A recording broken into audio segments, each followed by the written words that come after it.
Sookshmas, Intricacies, of Venus, astrologer Aditya Guruji. In astrology, planets are divided into two teams. The first team is led by the Divaguru or Jupiter including Sun, Moon, Mars and Ketu, while the second team is led by the Asura Guru or Venus and comprises of Mercury, Saturn and Rahu.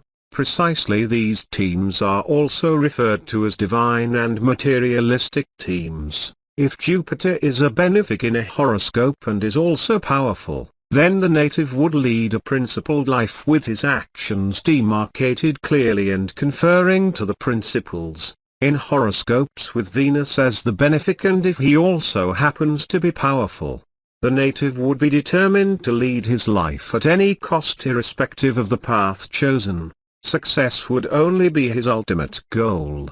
He would not be worried about the path taken to attain the victory post. To put it more clearly, while Jupiter defines the path with which one's life should progress, Venus would encourage one to lead a life by any means. This is the biggest difference between the Divaguru and the Asura Guru. Venus is very unique amongst the 9 planets.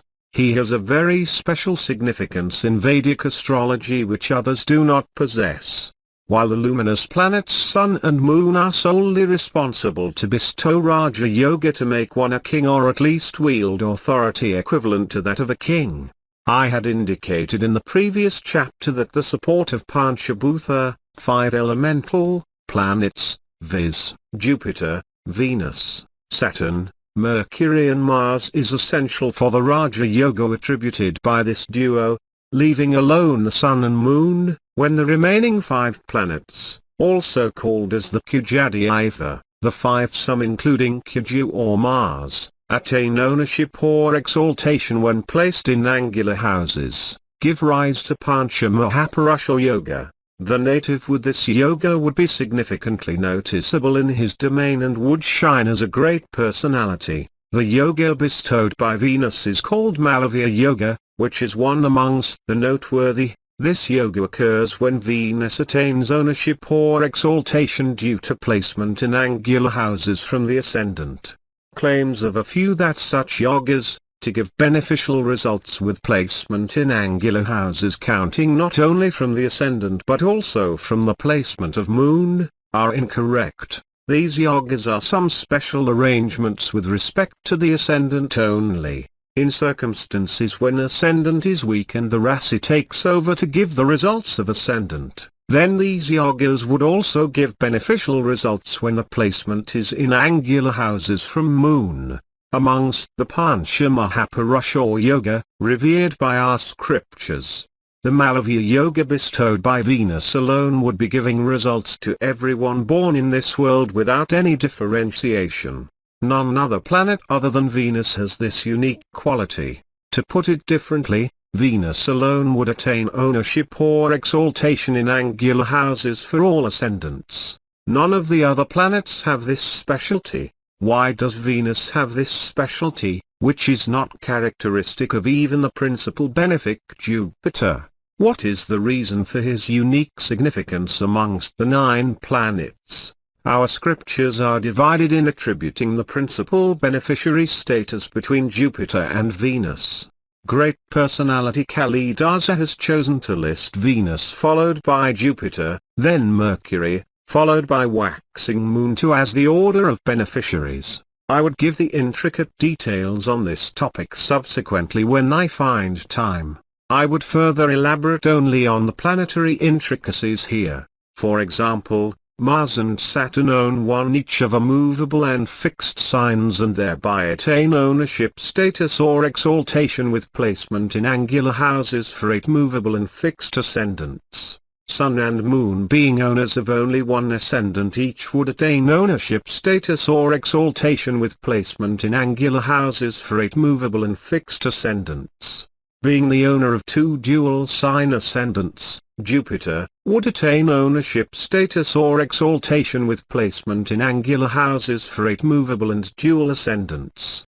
Though Mercury is also an owner of 2 ascendants, but as he attains ownership as well as exaltation in the same house, he attains exaltation and ownership status with placement in angular houses only in the case of 4 ascendants, precisely, while the 5 planets, Sun, Moon, Mars, Saturn and Jupiter are in a position to bestow the yoga only to 8 ascendants, and the significator of intellect, Mercury, would be able to bestow the yoga to only 4 ascendants. Venus alone is able to bestow the yoga to natives born in all the 12 ascendants as he attains ownership status or exaltation with placement in angular houses for all the ascendants.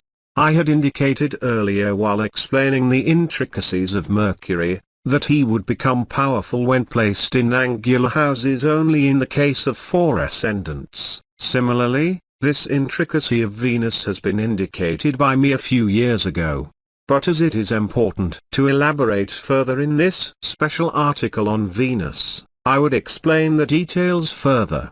As per a recent study, our Earth, which is smaller than an atom in this infinite and boundless universe created by the Almighty that is also constantly expanding at the rate of 5 lakh kilometers per second, in this subatomic-sized Earth, why at all the much smaller human beings like us have been created. What does our revered Hindu religion reveal on this aspect? The human race has been created towards exploring some truth. It is moving towards that truth. This has been the prophecy of our revered religion to the world. The entire human race is engaged in identifying this truth, for which their lifetime as given by Almighty is just not sufficient. Hence, every human being leaves behind his replica in the form of a son or a daughter as his representative. That son or daughter would leave behind their children or in turn their generation behind. Likewise, human beings continue to progress, connecting links towards reaching the ultimate of this magnificent reality. Hence, what is the basic objective of the birth of a human being? Reproduction. Isn't it the philosophy of life for conjunction of a man and woman to beget a successor, to nurture them through the righteous path and to depart from this world leaving them behind? Isn't this the truth? Desire is foundation of reproduction. If there is a lack of desire, neither me who is penning this is not the nor you who is reading this would be existing. As desire is primordial to a human being towards propagating his generation, Venus, the significator of desire, becomes powerful at the angular houses for all the ascendants, irrespective of whether wealth, material, food or dwelling is bestowed. Astrology identifies Venus as the significator of Kalatra, marital bliss, and the provider of desire, which has to be realized with discipline by a man necessarily through his wife. The fact that Venus is the lord of Kalatra, 7th house, of Kalapurusha, which is Tula, further supports this argument. At the same time, isn't Jupiter responsible for the birth of progeny? He signifies children. If it is argued that he should be rightly given the special status, then it could be clarified that even though the birth of a progeny is a gift of Jupiter, but the means of the birth is through the desire provided by Venus. Only when there is a reason for desire, would there be any effort undertaken towards succession. Making efforts is your duty. It is stressed here that the outcome or the birth of progeny is based on the Almighty's blessings and the destiny carried over from previous births. Young Venus spoils the family. Why? The saying as above is quite popular amongst people who know astrology. This has been told to imply that Venus as a major period, at a young age does not give good results. There are some who interpret that if the youngest child in the family is born in the stars of Venus, viz. Bharani, Purva Phalguni or Purvashada, it does not do good to the family. This is incorrect. In Vedic astrology, which is a magnificent astronomical science, our sages have never made superstitious utterances on the birth of an individual affecting one's own family or neighbor's family. Such comments are the mistakes of astrologers and not of the science. Venus does at a young age. Even if Venus is powerful and is capable of bestowing Malavya Yoga, would not give favorable results. As the major significations of Venus happen to be women, desire, joy and luxury, the favors of his Dasa would be wasted, when the body and the mind have not fully matured. When the Venus Dasa occurs at an incomprehensible age, the native would be tossed with sexual thoughts and would drive him towards making abnormal, unrealistic and immature decisions. In some cases, the native would commit gender-related mistakes and bring in disrespect to the family. Hence, such saying the young Venus spoils the family came into being. Also, Venus Dasa at an appropriate age when mind and body are mature gives wonderful results.